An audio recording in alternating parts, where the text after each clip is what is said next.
Welcome back to True-Moto-Resto, and on this video we take all of this stuff and we start putting it all back together for the CBX750.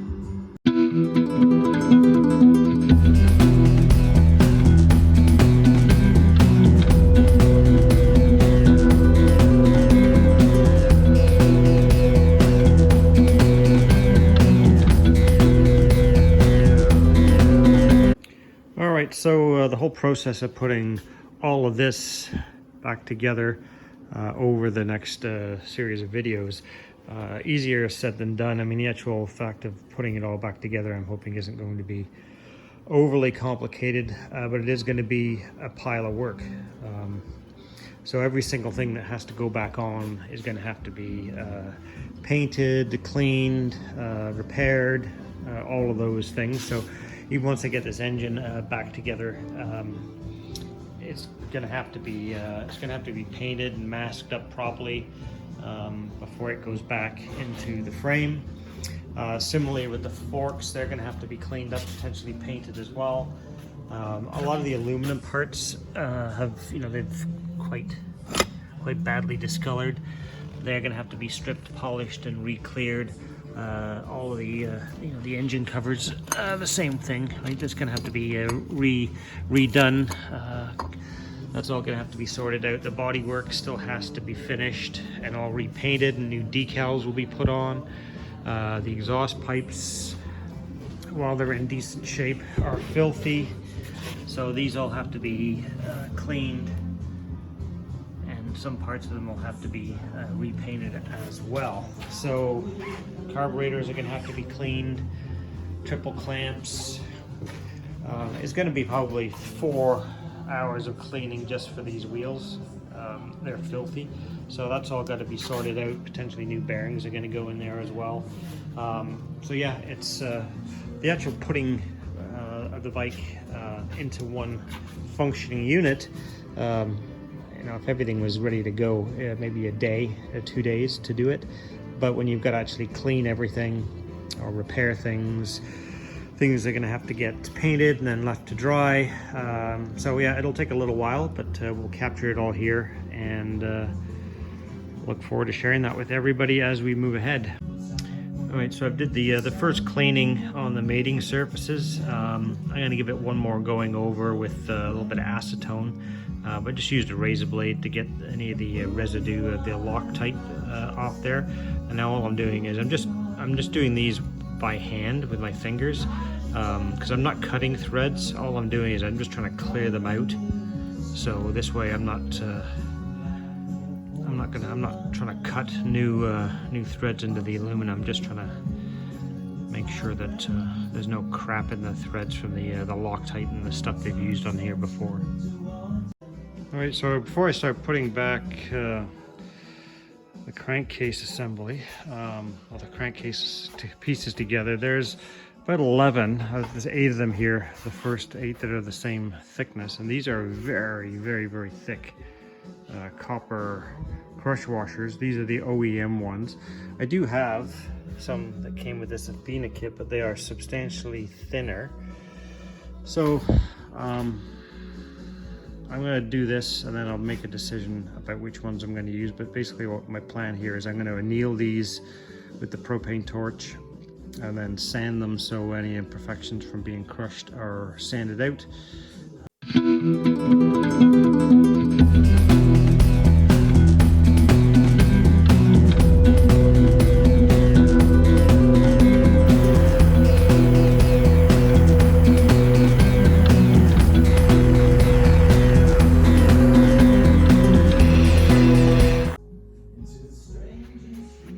There we go, we got 8 of them that have been annealed. So now once they cool off, I'm going to get some 220 grit emery paper. We're going to put it on the flat metal table surface of my drill press right here, and then we're going to sand those smooth.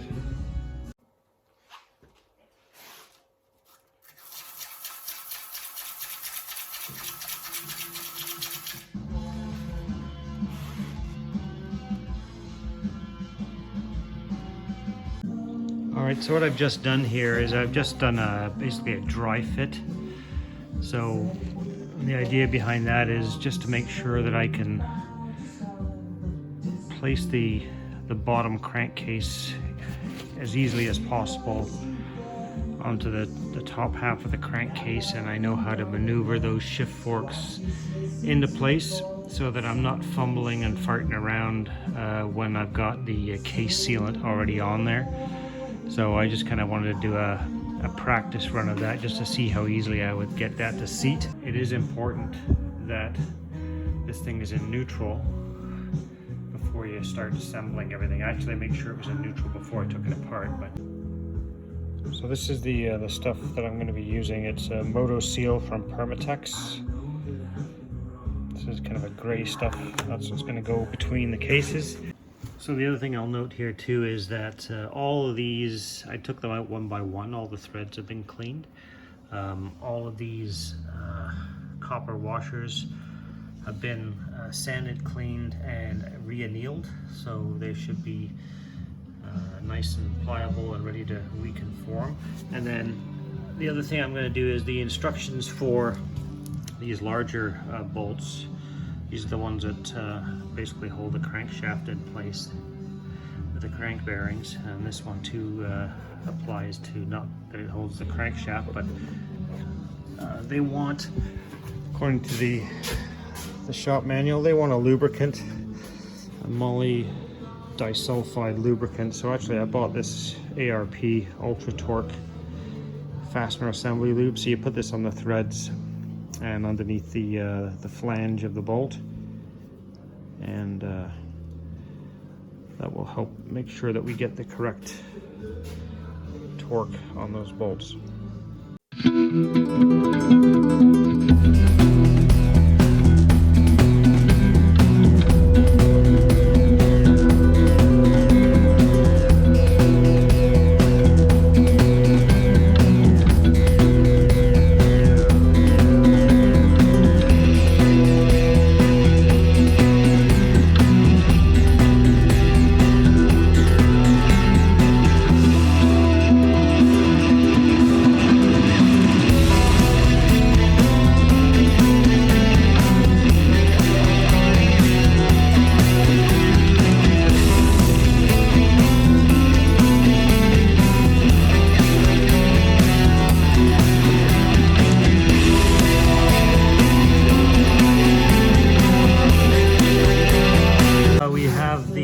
Crankcases are back together. Everything has been torqued to the factory specifications, and the next thing I'm going to do now is I'm just going to rattle through these gears, and then I'm just going to also turn the crankshaft just to make sure nothing is binding.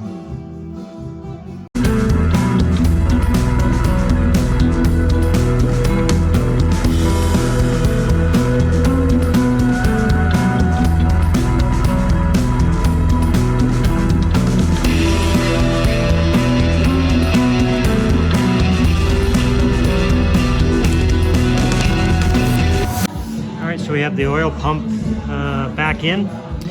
Obviously you have to be very careful when you're putting in the oil nozzle and the rubber seal in there, especially that nozzle, and also the locating dowels. Last thing you want to do is to drop those inside the engine.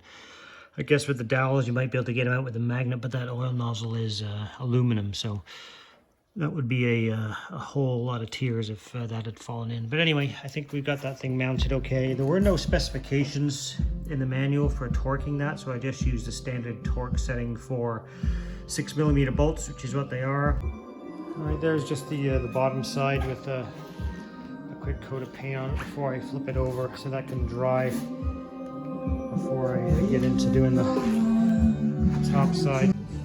All right, so we've got the top side of the engine painted up, and the next thing from a cosmetics perspective will be is this will come back off, and I'm going to strip this back, buff it, polish it, and clear coat it. Same with engine covers and generator cover and whatnot. All right, so here are the aluminum covers of various sorts. So the whole plan with this stuff is basically to clean off whatever coating is on it. I don't know what's going to work for that. I'm going to try some paint stripper first, and then I'm going to polish them. Obviously I'll take these gaskets off. There's some rash on the edge of here, which I'll use maybe some heavier grade sandpaper, emery paper on there, maybe a file, and then progressively get finer so I can polish that up. Alright, well the paint stripper didn't work. This must be, I don't know what kind of coating it is. There is a coating on there because I can peel it off with the razor blade, but that's just not going to work for the amount of stuff. So I'm going to resort to a Dremel with a it's got like a 3M ball head on it. It's like a scouring pad type of thing, so we'll see if that works.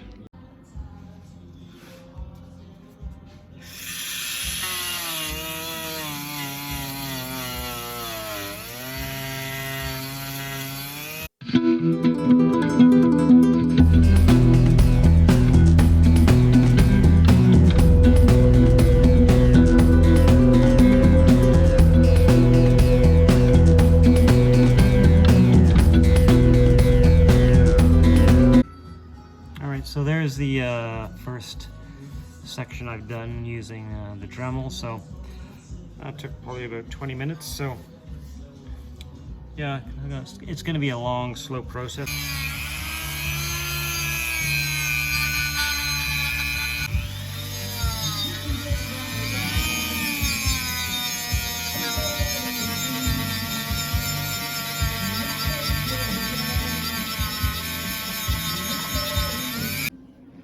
Alright, stage one is done, which is using those little buffing wheels, those little 3M pads on the Dremel. So now I'm going to, I think, have to go to wet sanding with maybe an 800 or 1000, and then after that I'll go back to a metal polish.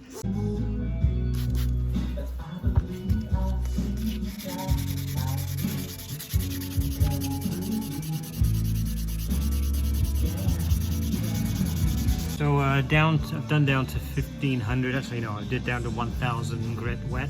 So now I'm going to do some auto sol. See if that brings it up.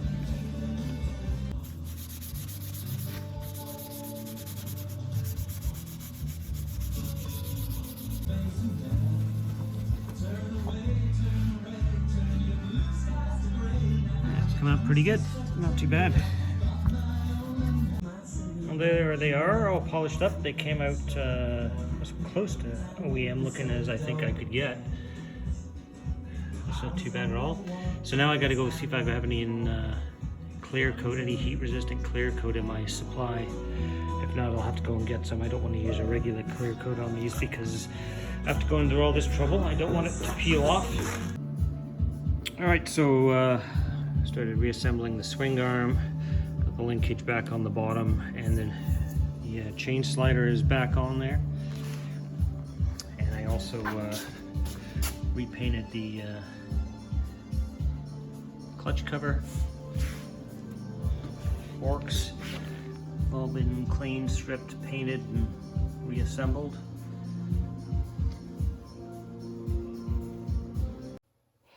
So when I do the reassembly, I think I'm going to do the engine install differently than when I took it out. One, because I think to get it strapped up while it's still sitting on the blocks there is going to be a huge aggravation to get it to strap it up onto my hoist the same way that it was while it was in the bike. Just getting the straps around it and getting it tied up securely while it's down on the ground. I mean, even if I lift it up, just the way it has to sit on the blocks is going to be a huge pain. And I did get a couple of comments from a couple of folks who said, you know, why didn't you just lay the bike on its side and take the frame off the engine? And and honestly, I mean, that's what I've done with a bunch of other bikes. I just didn't think it was going to work that well with this particular bike. But in hindsight, I think it might work quite well. So what I'm actually going to do is I'm going to try and put the engine back in the bike by laying the engine on its side out here. I'll put some blocks down just to get a bit of height onto the engine, get it off the ground. Put maybe a towel over the blocks, lay the engine on its side, on its right side, and then I'm going to maneuver. I'll get some help and see if I can maneuver the frame onto the engine that way. And this, what I've got here is I didn't have an old one, so I went and bought a $5 bicycle inner tube. I'm going to split this in half.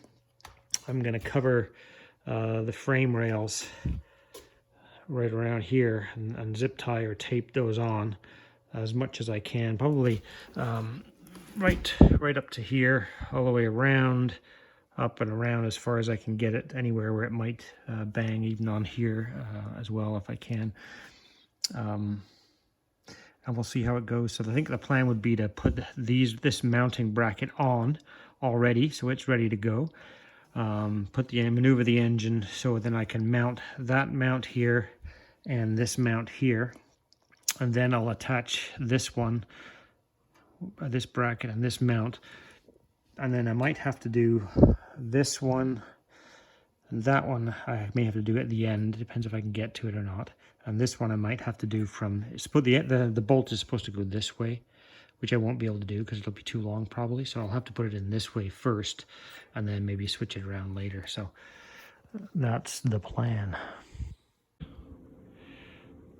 So good news. I actually mounted the starter in the engine, and I jumped the starter and the engine cranked over just the way it's supposed to, so that new starter clutch is doing its thing. But before I mount this back in permanently, I also wanted to get it checked just to make sure that this thing is as good as it can be. I do need a better new battery for that bike, but I know a guy locally here who's going to be able to tell me, right, yes, of course it spins, it turns the engine over, but I need to know that this is performing optimally, or if it would benefit from a cleaning or a rebuild. So I'm going to take that in here right now and see what he says.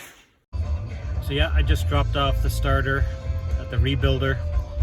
It's definitely not performing the way it should. I kind of suspected that. It just didn't spin as quickly as I thought it should spin. So he's going to take that apart and do a rebuild on it, and then we'll get it back probably in a week or so. So the inner tube is now taped to the frame. I just split the inner tube in half, and I managed to get it pretty much everywhere where I needed it to be. I've got all of the bags with the engine mounts laid out, ready to go.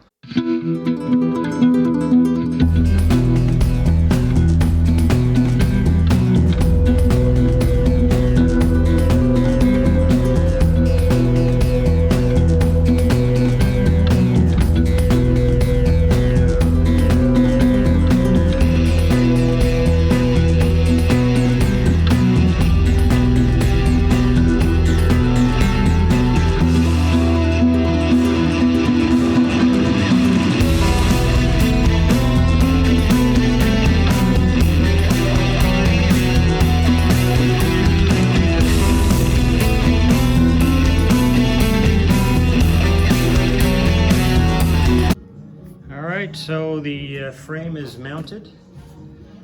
Sorry for the jittery camera work here. I'm actually holding a tripod and I keep kicking it. The frame is now mounted to the engine. It was not as tricky as I thought it might be to do it this way. So thanks to the folks out there in YouTube land who said, hey, why don't you just put the frame on the engine? It was certainly very easy to do that.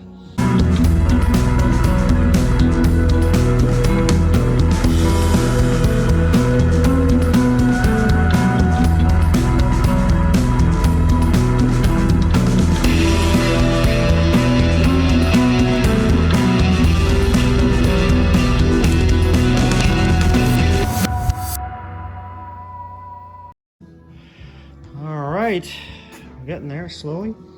So basically, I mean, you can see here, I've got the lower stand on, the center stand, the lower linkage is on, the swing arm, the dog bone, everything is on there. And the only thing I've got to do is once I get this thing uprighted, I'll go back and properly torque all the engine mounts once it's right side up. So that'll be the next step in the next video. This will be back right side up. It'll be on a stand and ready to start taking triple clamps and forks and wheels and all that kind of good stuff. So, and then we'll get it back over here. Thank you very much for watching. Hope you enjoyed the video. Please like, share, subscribe, and we'll talk to you soon. Thank you.